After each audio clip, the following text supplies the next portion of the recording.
Hello and welcome to a top 10 review for season 21 Grand Arena Championships. So, what is this actually doing? What is the point of this? So, we're going to look at the top 10 of all of the divisions and do a little bit of analysis on trying to find out how competitive the top 10 are. So, we looked at a lot of data available from swgh.gg. We being primarily Liquid Schwartz, he did all the data and analysis, gathering and analysis, and we worked together on the different metrics together. I will link to where he posted this on as well. There's three things in here that aren't immediately obvious by looking at the numbers. So there's three metrics that we use to try and get an idea of the competitiveness. And these are the average power ratio. And this is essentially looking at the gear and relic levels of the attacking team and comparing them to the defensive team in the GAC histories. So if you have a higher power ratio, it means you're going in there with a higher geared team or higher relic team. Lower means you went in there, maybe you undersized it, or maybe you just use your teams more effectively, your characters more effectively when you're attacking. Blowout battles. So this is essentially when you use one character to solo an entire team. That's it. This is a 5v5 season, so we're looking only at the 63 banners. In 3v3 it changes. We'll do this every year. And then blowout matches. This is where all of the character battles are blowout battles. So basically, this only happens if your opponent puts a terrible team, like level 1 characters on defense. So, again, to go over what this means, what we're trying to answer, we're going to look at the competition in the different divisions and see how competitive it is, or not. And see how each of the top 10 players in each of the divisions, what their competition level is like. So, let's go into the details a little bit here. So first of all, we're going to look at how the divisions compare to each other. So we did this in a pretty simple way, where if you look at the point spread, the points between first and 10th place, and then to see an idea of like outside the top 10, what is the top 50 like?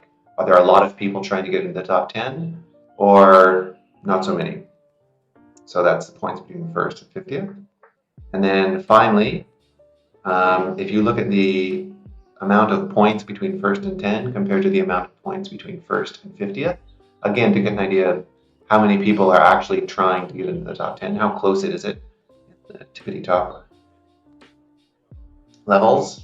So looking at these here, we can see that the amount of points between first and 10th in division 6 through 2, it's tiny. Like these divisions, it's very, very hard to get to the top 10.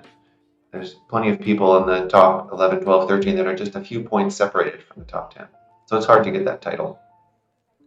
In Division 1, and especially in Division 11, there are quite a few more points. Division 1 in the top 10, this is sort of interesting. Division 1 in the top 10, there's a bit of a spread, but it's quite a bit tighter than Division 7, 8, 9, 10.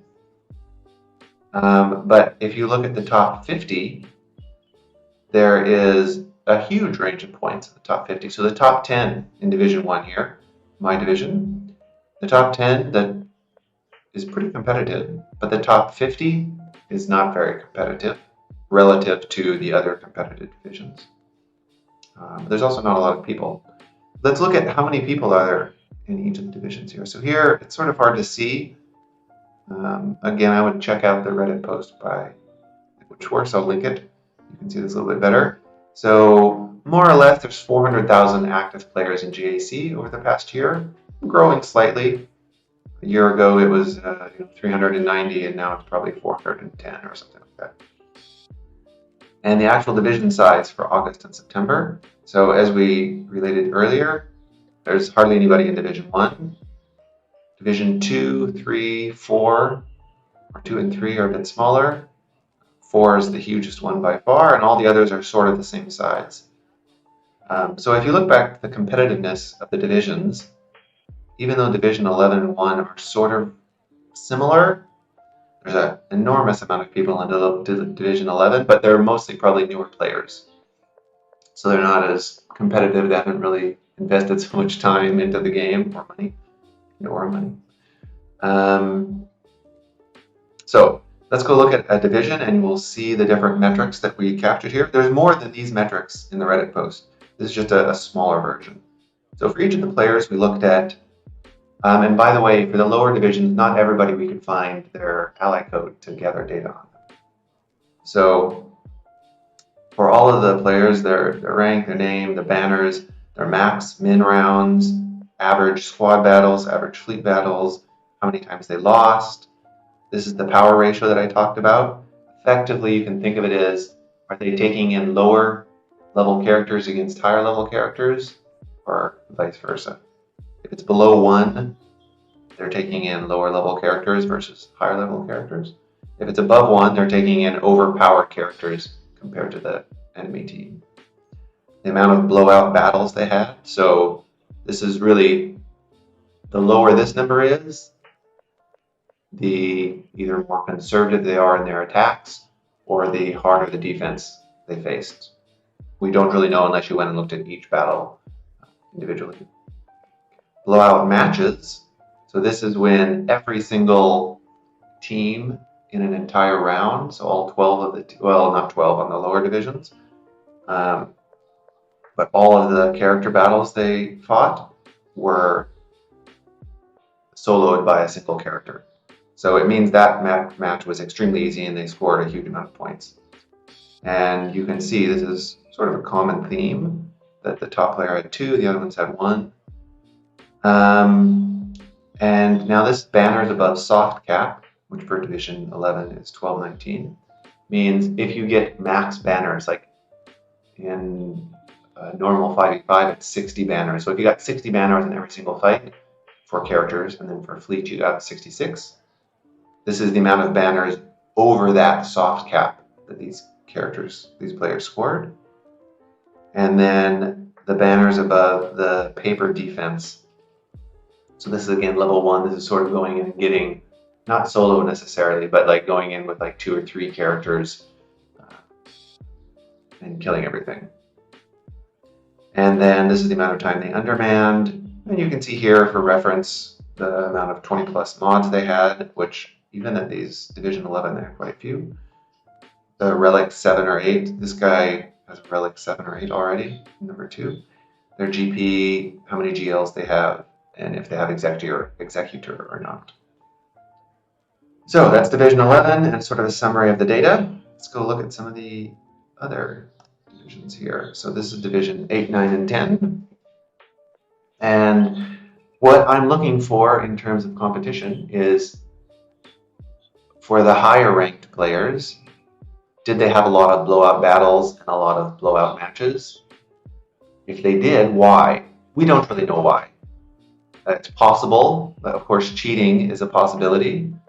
But there's cheating, I think the only true cheating is if somebody actually used a hacked game client, which is against all of the rules, of course.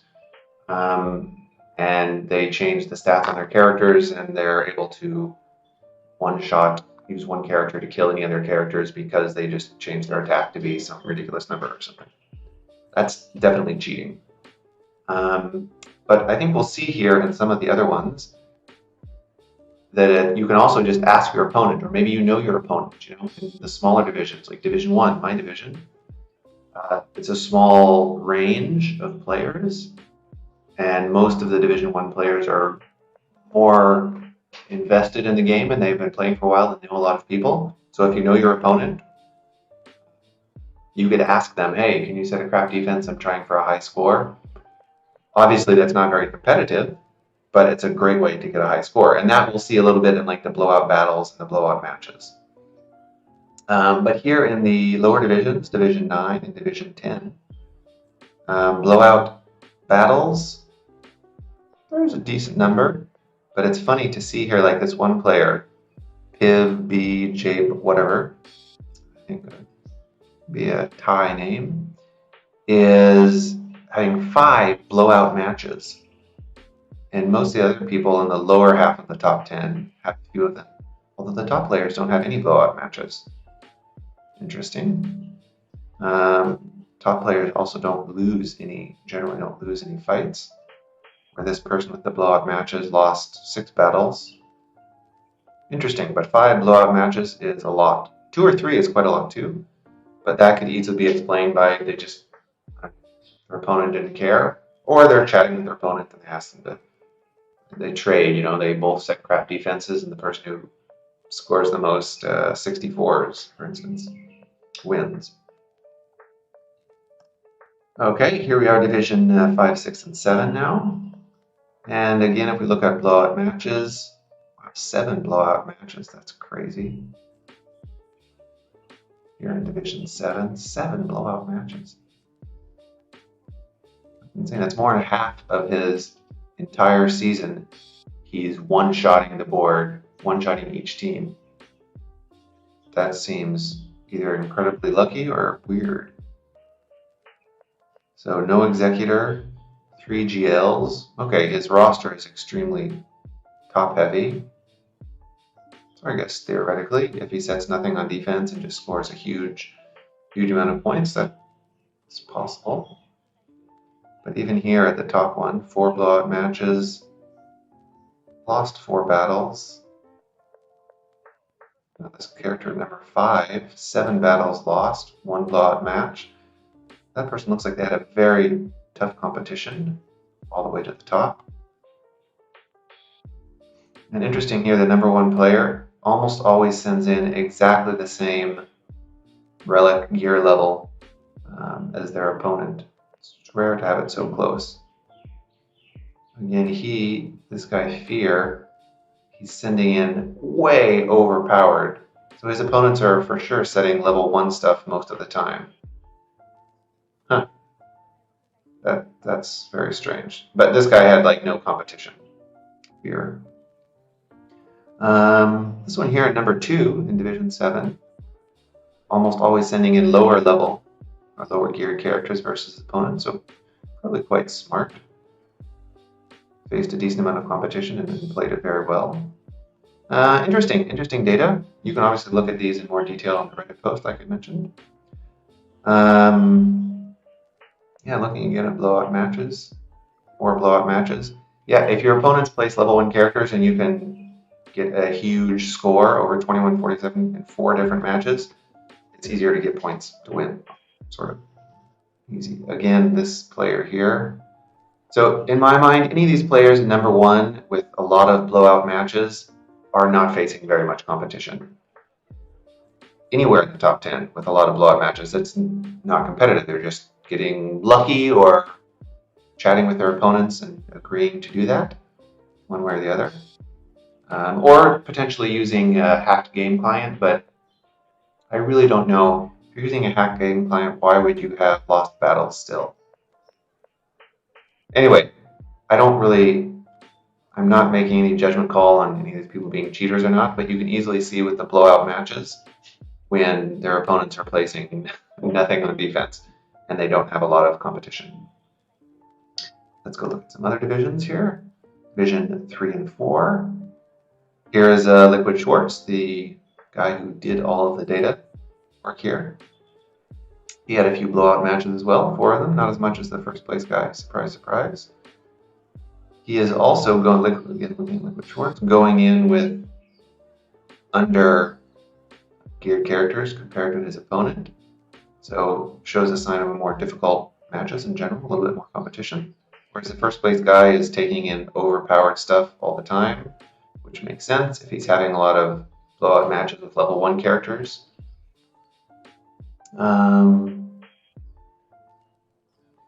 And you can see, I would say most of the people with the lower than 1 ratios here are still facing a pretty stiff competition. A few blowout matches here and there. Let's see, and let's go look at the final 2 divisions here.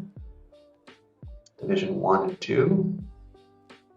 Interesting in Division 1 here, this guy, the only one with has more blowout matches than everyone else in Division 1 combined. Interesting.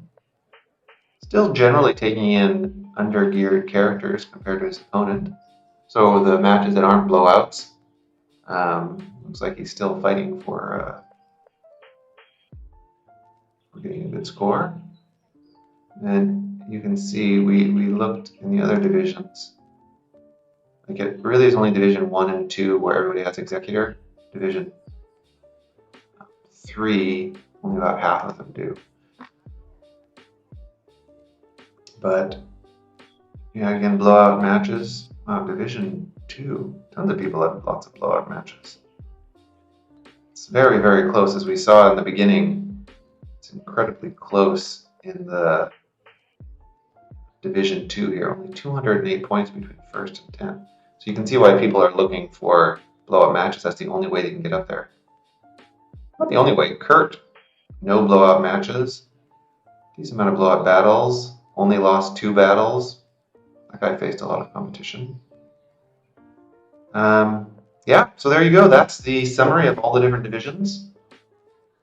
From my perspective, I think the whole, this is my opinion, obviously, the scoring system has the potential to be improved to make it so that if your opponent places level 1 character on defense, like there's really no competition in that. You're just the opponent's throwing the match for whatever reason.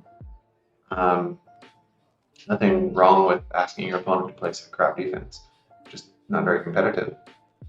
You could lower the max CG, could lower the max cap for banners in that case. This is something that Liquid Schwartz is a big proponent of.